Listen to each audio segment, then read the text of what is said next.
فائز کو جب لائبہ بتائے گی کہ ہم لوگ اتنے عرصے سے حریم بھابھی کے گھر رہ رہے ہیں تو فائز کراچی پہنچتے ساتھ ہی حریم کے گھر پہنچ جائے گا۔ حریم مدثر کے گھر اس کی بیوی کی تعزیت کرنے جاتی ہے تو مدثر کی ماں حریم کو اپنے پاس بٹھا لیتی ہے اور باتوں میں وقت گزرنے کا پتہ ہی نہیں چلتا اور بہت دیر رات ہو جاتی ہے۔ مدثر کی ماں کو تو ویسے بھی حریم سے باتیں کرنا بہت پسند ہے۔ وہ اس سے اپنے بیٹے کی زندگی کا حال ہی شیئر کرنا شروع کر دیتی ہیں کہ میرے بیٹے کی زندگی میں خوشی تو نصیب ہی نہیں ہوئی اور یہ سب میری غلطیوں سے ہوا۔ اسی طرح باتوں باتوں میں اتنی رات ہو جاتی ہے، پھر مدثر سر حریم کو گھر ڈراپ کرنے آ جاتے ہیں۔ حریم کو گھر ڈراپ کرتے ہوئے مدثر سر اس کو بتاتے ہیں کہ میں اپنی ماں کے سامنے اظہار نہیں کرتا کہ وہ پریشان ہو جائیں گی، لیکن میں اپنی زندگی میں ناخوش تھا۔ میں جانتا ہوں کہ میری بیوی کے ساتھ میری ماں نے کہیں نہ کہیں زیادتیاں کی ہیں، اسی کی وجہ سے ہی اس کا ایٹیٹیوڈ خراب ہوا تھا، ورنہ وہ ایک اچھی لڑکی تھی اور میں اس سے محبت بھی کرتا تھا۔ لیکن پھر مدثر سر کو احساس ہوتا ہے کہ میں خواہ میں حریم کا ٹائم ضائع کرا رہا ہوں اور وہ اس سے معذرت کرتے ہیں کہ سوری، آپ کے بابا اندر آپ کا ویٹ کر رہے ہوں گے اور میں نے آپ کو باتوں میں لگا دیا۔ اصل میں میرے دل پہ بوجھ اتنا ہے اور میں کسی سے بھی شیئر نہیں کر پاتا۔ تو حریم ان سے کہتی ہے کہ آپ بے فکر ہو کر اپنے دل کی ہر بات شیئر کر سکتے ہیں مجھ سے۔ دل کی بات شیئر کر دینے سے دل کا بوجھ ہلکا ہو جاتا ہے۔ آپ جب بھی چاہیں مجھے کال کر کے اپنے دل کا بوجھ ہلکا کر سکتے ہیں۔ ابھی ان میں یہ باتیں ہو ہی رہی ہوتی ہیں کہ پیچھے سے فائز آ جاتا ہے اور وہ تو پہلے سے ہی ان دونوں پر شک کرتا ہے۔ آدھی ادھوری بات سن کے وہ وہیں پر ہی بولنا شروع کر دیتا ہے کہ ان میڈم کی تو بہت پرانی عادت ہے لوگوں کے دل کا بوجھ ہلکا کرنے کی اور لوگوں سے دل کی باتیں شیئر کرنے کی۔ مدثر سر کو فائز کی یہ باتیں بہت عجیب لگتی ہیں کہ حریم نے اتنے مشکل وقت میں فائز کے گھر والوں کا ساتھ دیا، پھر بھی فائز کے گھر والے اور فائز اس کو طعنہ دینے سے نہیں ہٹتے۔ اب تو وہ پکا فیصلہ کر لیتے ہیں حریم سے شادی کرنے کا۔ ادھر کہکشاں بیگم وقتی غصہ اتارنے کے لیے ناصر کو ٹانگ پہ گولی تو مار دیتی ہیں اور ان کو لگتا ہے کہ اس سے شاید یہ سدھر جائے گا اور مجھے دھمکیاں دینے سے باز آ جائے گا، لیکن وہ جانتی نہیں ہے کہ انہوں نے کتنی بڑی مصیبت مول لے لی ہے۔ گولی لگنے سے کینسر ناصر کی فل باڈی میں پھیل جائے گا اور ڈاکٹرز اس کو بتا دیں گے کہ اب آپ کے پاس 1 مہینے تک کا ٹائم ہے، اس سے زیادہ آپ زندہ نہیں رہیں گے۔ ناصر یہاں فائز کو کال کرے گا اور اسے کہے گا کہ میں آپ کے سامنے کچھ اعتراف کرنا چاہتا ہوں، میں نے پاسٹ میں آپ کے سامنے حریم سے ریلیٹڈ کچھ جھوٹ بولے ہیں، میں وہ جھوٹ کلیئر کرنا چاہتا ہوں۔ فائز کہے گا کہ بھائی قرآن پاک پہ ہاتھ رکھ کے اگر آپ نے جھوٹ بولا تو میں یہ کیسے مان جاؤں کہ اب جو بات آپ کہیں گے وہ سچ ہوگی۔ ناصر اسے کہے گا کہ برائے مہربانی آپ ایک دفعہ مجھ سے ہاسپٹل میں آ کے جلد از جلد مل لیں، اور اس کو اپنے کمرے وغیرہ کا ایڈریس بتائے گا۔ ناصر کے اتنے التجا کرنے پر فائز اس سے ہاسپٹل ملنے چلا جاتا ہے۔ ناصر یہاں فائز کو بتا دے گا کہ کس طرح آپ کی امی نے مجھے پیسے دے کر حریم کے خلاف جھوٹ بولنے پہ مجبور کیا، اور بتائے گا کہ پیسوں کے لالچ میں میں اندھا ہو گیا تھا، تبھی میں نے قرآن پاک کی جھوٹی قسم بھی اٹھا لی، پر یہ جھوٹ مجھے زیادہ عرصے راس نہیں آیا، اور دیکھیے اللہ نے مجھے کیا سزا دی۔ اللہ نے مجھے دونوں ٹانگوں سے نوازا تھا، پر میں نے محنت مزدوری کر کے کمانے کی بجائے کسی پاک دامن عورت پر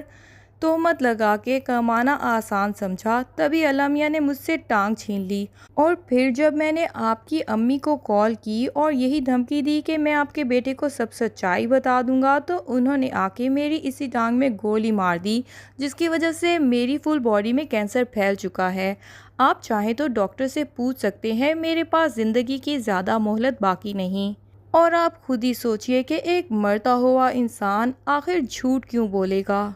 مجھے تو اب کسی چیز کا کوئی فائدہ نہیں ہونے والا، میں صرف اور صرف اپنے دل کا بوجھ ہلکا کر کے اس دنیا سے رخصت ہونا چاہتا ہوں۔ اور پھر وہ سارے ثبوت بھی فائز کو دکھا دے گا، وہ سب پیسوں کے ٹرانسفر کی ڈیٹیلز جو کہ ان کے اکاؤنٹ سے ناصر کے اکاؤنٹ میں ٹرانسفر کیے گئے تھے۔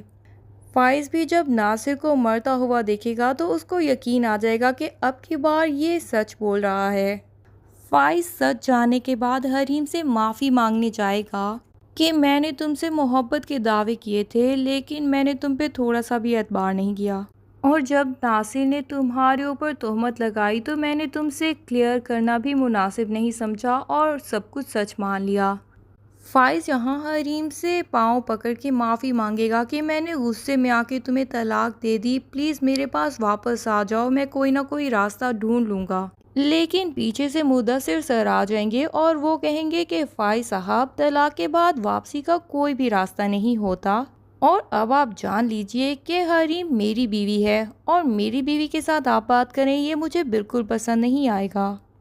یہ جان کر تو فائز کے اوپر ایک دم سے پہاڑ ٹوٹ پڑے گا، لیکن اب پچھتائے کیا ہوا جب چڑیاں چگ گئیں کھیت۔ دولت کے نشے اور خمار میں جہاں فائز کے گھر والوں نے بہت زیادتیاں کی، وہاں فائز نے بھی حریم کے ساتھ کوئی بہت اچھا سلوک نہیں کیا، تو سزا تو اس کی بھی بنتی ہی تھی۔ اور پھر جب فائز کو پتہ چلے گا کہ لائبہ کے نکاح والے دن جب فائز نے حریم کو ڈیورس دی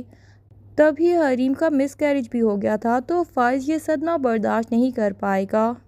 وہ دنیا سے بالکل اچاٹ ہو جائے گا اور مزار پہ جا کے بیٹھ جائے گا۔ اس طرح کہکشاں بیگم جو اپنے بیٹے کو کھونا نہیں چاہتی تھیں، وہ حریم کو اس کی زندگی سے نکال کے بھی مکمل طور پر کھو دیں گی۔ حریم اپنی زندگی میں مدثر سر کے ساتھ خوش ہوگی، اور مدثر سر کو بھی جب پتہ چلے گا کہ فائز لوگوں نے اس کے ساتھ جو بھی زیادتیاں کی اس کی اللہ میاں نے ہی ان کو اتنی سزا دی ہے، تو وہ حریم سے اور بھی زیادہ محبت کرنے لگیں گے۔